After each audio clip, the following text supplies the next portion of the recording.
Bonjour à tous, nous allons voir comment changer le bouton Power sur un iPhone 4. La lame du bouton Power a plusieurs utilités. En effet, celle-ci gère donc le bouton Power, les capteurs de proximité et de luminosité, ainsi que le micro FaceTime de la caméra arrière.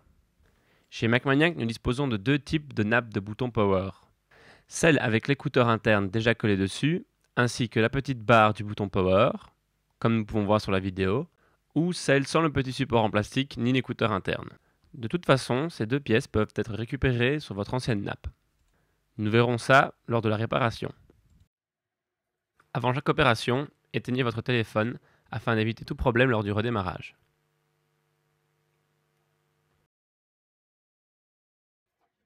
Vous pouvez maintenant dévisser les deux vis situées en bas de l'iPhone à l'aide du tournevis Pentalobe, celui en forme d'étoile. Vous pouvez dès à présent récupérer la face arrière de l'iPhone en la poussant vers le haut. Nous allons maintenant retirer la nappe de la batterie. Pour ce faire, dévissez la vis qui protège la nappe. À l'aide de votre spatule, soulevez la nappe et récupérez le support de verrouillage de batterie.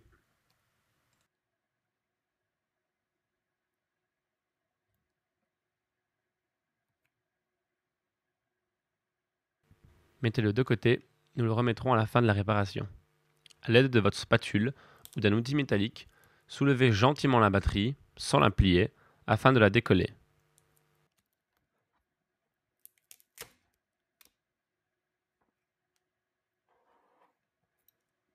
Dévissez maintenant les deux vis situées sur la plaquette qui protège la nappe du dock. Récupérez la plaquette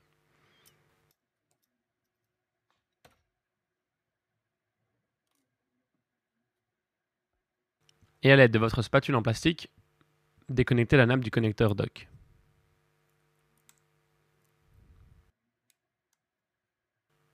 Déconnectez maintenant le connecteur coaxial.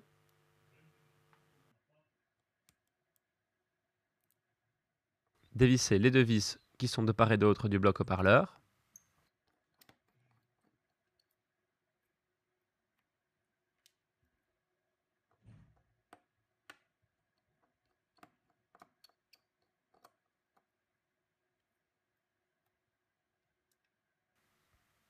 À l'aide de votre spatule, soulevez le bloc haut-parleur. Faites-le pivoter vers le bas de l'iPhone afin de libérer la petite pièce qui se trouve en dessous de la carte mère. Nous allons maintenant attaquer la partie supérieure en commençant par le vibreur. Dévissez les deux vis du vibreur et récupérez-le. Nous allons maintenant récupérer la plaquette qui protège les nappes et qui fait connexion en dévissant les 5 vis.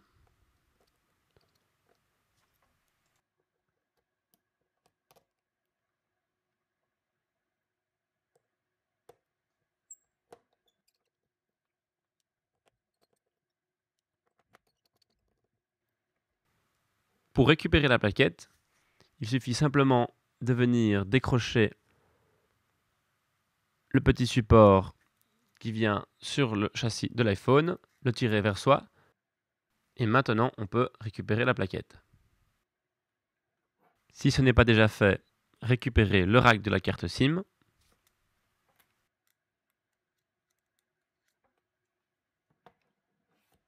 Soulevez maintenant les 5 nappes en commençant par celle du tactile, ensuite celle de l'écran, et finalement les 3 autres qui gèrent le bouton jack, le bouton power et la caméra frontale. Nous allons maintenant retirer les deux vis qui maintiennent la carte mère sur le châssis, en commençant par celle du haut. C'est plus facile de la dévisser à l'aide d'un tournevis plat. Et finalement celle du milieu, qui est protégée par un petit capteur. C'est un petit capteur d'humidité. Alors vous pouvez directement dévisser dedans. Si vous voulez, vous pouvez l'enlever avec une pince pour le remettre ensuite. Cette pièce n'a absolument aucune importance sur le démontage. Au passage, Si ce petit autocollant est rouge, c'est que votre iPhone est oxydé. Vous pouvez dès à présent récupérer votre carte mère. Alors commencez par la soulever par le bas. Et faites bien attention que les nappes n'accrochent pas la carte lorsque vous la prenez. Il est fort probable qu'une petite pièce en caoutchouc s'est défaite de la carte mère. Celle-ci est située à l'avant. Il vous suffit simplement de venir la repositionner de telle sorte à ce que la partie la plus épaisse se trouve vers le bas et le petit renfoncement vers la gauche. Maintenant, vous la replacez à l'avant de la carte, le plus vers la gauche possible. Si elle n'est pas présente, ce n'est pas grave. Nous avons maintenant accès aux deux vis présentes sur la petite barre du bouton Power. Dévissez ces deux vis. La première est facilement visible, elle se trouve dans la partie supérieure de l'iPhone, tandis que la deuxième se trouve derrière les deux nappes de l'écran. Pliez au minimum ces nappes afin de ne pas abîmer votre écran. Voilà, récupérez la deuxième vis. Nous pouvons voir ici que la nappe se situe en dessous des deux nappes de l'écran. Afin de la retirer, il va falloir décoller l'écouteur interne. Donc pour ceux qui ont acheté une nappe sans l'écouteur, faites attention de ne pas l'abîmer lorsque vous le retirez. Il est simplement collé sur la nappe. Pour les autres, vous pouvez l'enlever sans souci. Voilà, récupérez la petite barrette en plastique. Décollez l'élément de protection des capteurs. Il est simplement collé dessus. Décollez la nappe. Et comme vous le voyez, dans le coin supérieur droit, se trouve le micro. Afin de venir le bouger, vous devez déloger la prise jack. Donc elle n'est pas collée, il suffit de la tirer.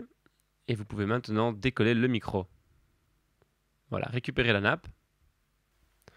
Voilà, pour ceux qui n'ont pas la tige directement sur leur nappe, il vous suffit de décoller votre ancienne nappe de la tige et venir coller votre nouvelle nappe dessus. Afin d'éviter tout problème avec votre capteur de proximité, il vous faudra impérativement récupérer le petit capteur qui est resté collé sur votre ancienne nappe. C'est un petit filtre rougeâtre accompagné d'un joint en caoutchouc qu'il suffit de décoller et de venir recoller sur votre nouvelle nappe. Si vous ne le faites pas, lorsque vous porterez votre téléphone à l'oreille, celui-ci ne se verrouillera pas.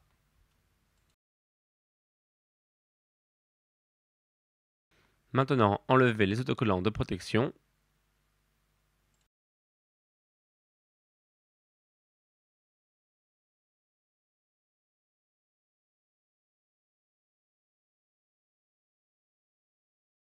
Nous allons maintenant remettre en place la nappe.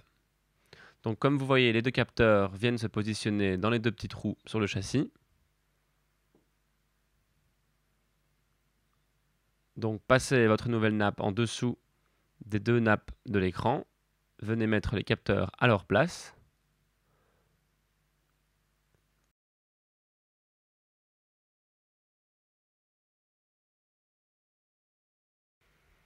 Venez maintenant coincer le micro dans le châssis. Voilà. Juste en dessous du pas de la vis. Voilà, recollez-la bien. Et venez maintenant replacer le support en plastique de protection des capteurs.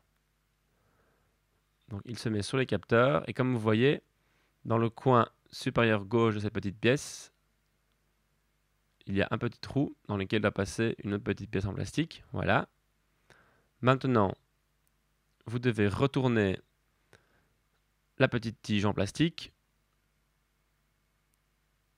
Voilà, elle vient se positionner juste au-dessus de l'élément de protection du capteur.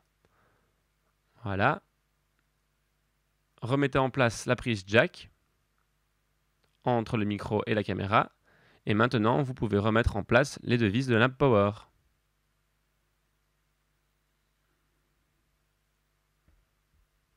Vérifiez que le bouton réponde bien. Et maintenant, pour ceux qui l'ont enlevé, recollez votre écouteur interne. Pour les autres, il est déjà sur votre nappe.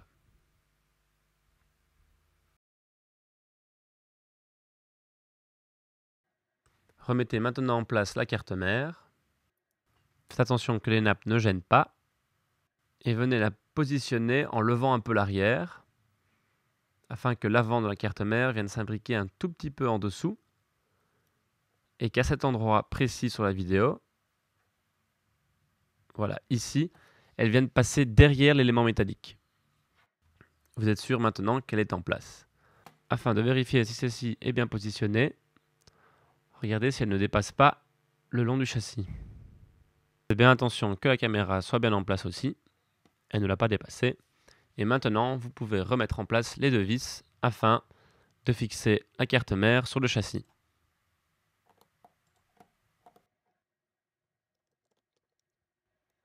Si vous le voulez, replacer le petit voyant blanc. C'est une étape absolument inutile, mais pour ceux qui sont perfectionnistes, il sera comme neuf. Refermez maintenant les 5 nappes de l'écran.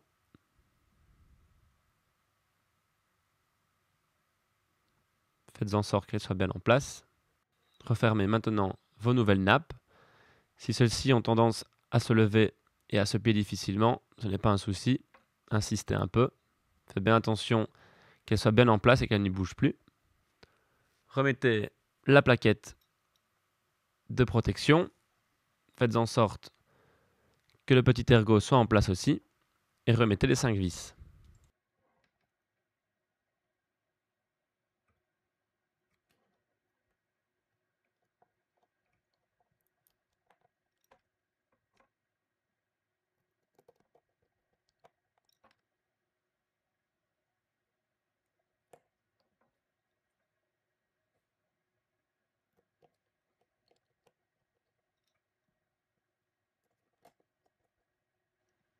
Nous allons maintenant remettre le vibreur ainsi que ces deux vis.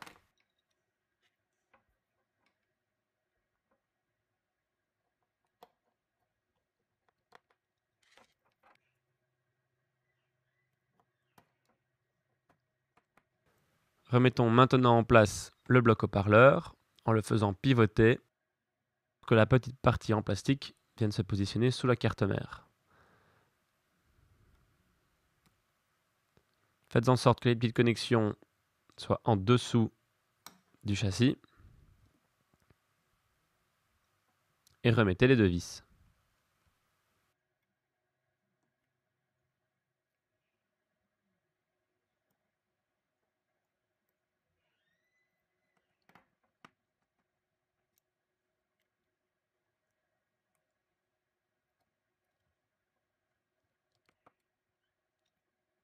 Remettez maintenant en place le connecteur coaxial à l'aide de votre spatule ou de votre doigt, jamais d'éléments métalliques. Refermez maintenant la nappe du connecteur dock.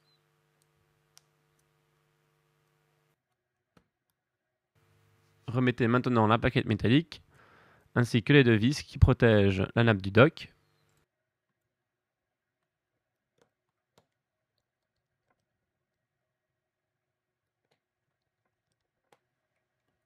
Dépliez la petite feuille de plastique collée. Remettez en place la batterie. Et avant de fermer la lame de la batterie, remettez bien en place le support de verrouillage. Regardez bien le sens.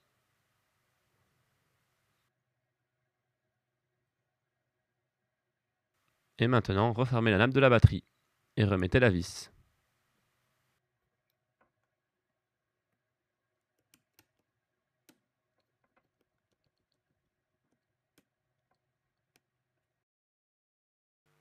Vous pouvez maintenant reprendre votre face arrière, la mettre sur l'iPhone légèrement vers l'avant et la tirer vers l'arrière.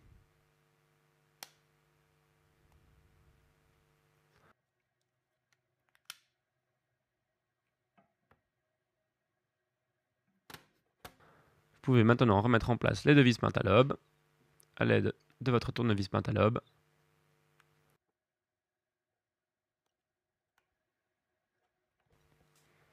Remettez le règle de la carte SIM.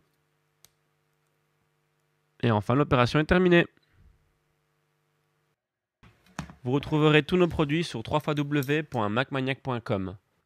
Checkez le lien de la vidéo, il y a un bon de réduction.